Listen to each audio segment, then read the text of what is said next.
Supreme court से नुपुर शर्मा को बड़ी राहत मिली है। सुप्रीम कोर्ट ने बीजेपी की पूर्व प्रवक्ता को सभी एफआईआर में गिरफ्तारी से अंतरिम संरक्षण दिया है। कोर्ट ने कहा है कि फिलहाल किसी भी मामले में कोई दंडात्मक कार्रवाई नहीं होगी। हमारी चिंता ये है कि नुपुर शर्मा को वैकल्पिक कानूनी उपाय करने का मौका मिले।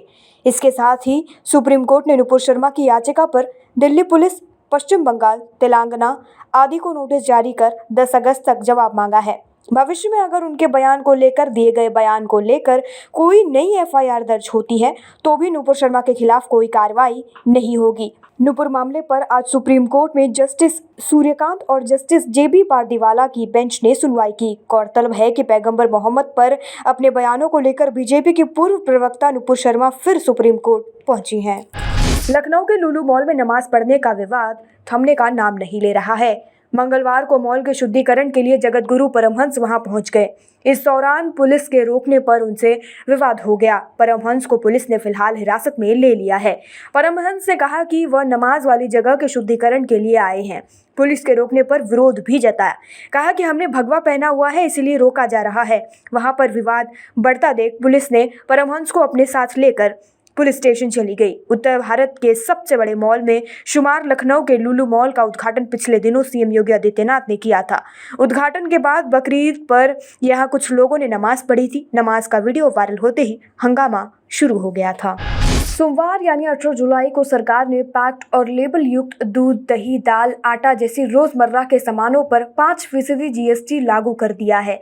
इसके बाद पहले से महंगाई की मार से त्रस्त आम आदमी का खर्चा और बढ़ गया है। इन उत्पादों पर आखिर जीएसटी क्यों लगाया गया? इसे वित्त मंत्री निर्मला सीतारमण ने एक के बाद एक लगातार 14 ट्वीट कर समझाया है। जीएसटी से मुक्त सामानों की सूची डाली।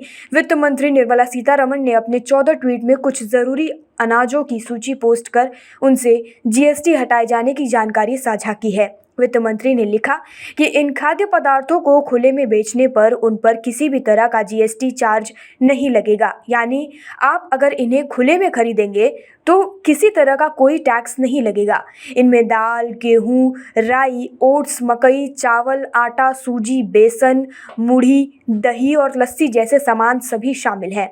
सीतारमण ने अपने अगले ट्वीट में कहा कि खाद्य पदार्थों पर कर लगाना नया नहीं है। उन्होंने लिखा, क्या यह पहली बार है जब इस तरह के खाद्य पदार्थों पर कर लगाया जा रहा है? नहीं। राज्य जीएसटी व्यवस्था शुरू होने से पहले खाद्यान्न से महत्वपूर्ण राजस्व एकत्र कर रहे थे।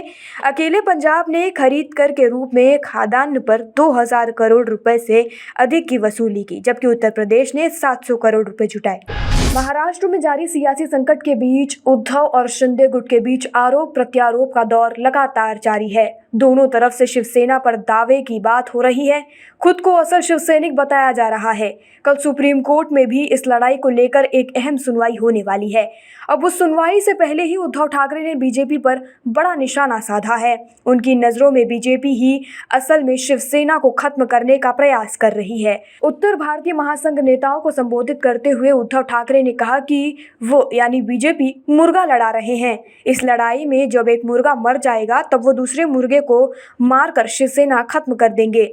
इस तरह उनकी मंशा पूरी हो जाएगी। उद्धव तो यहाँ तक मानते हैं कि उनकी पार्टी का कोई भी सदस्य गद्दार नहीं है, बल्कि बीजेपी ने उन्हें गुमराह कर अलग करने का काम किया है।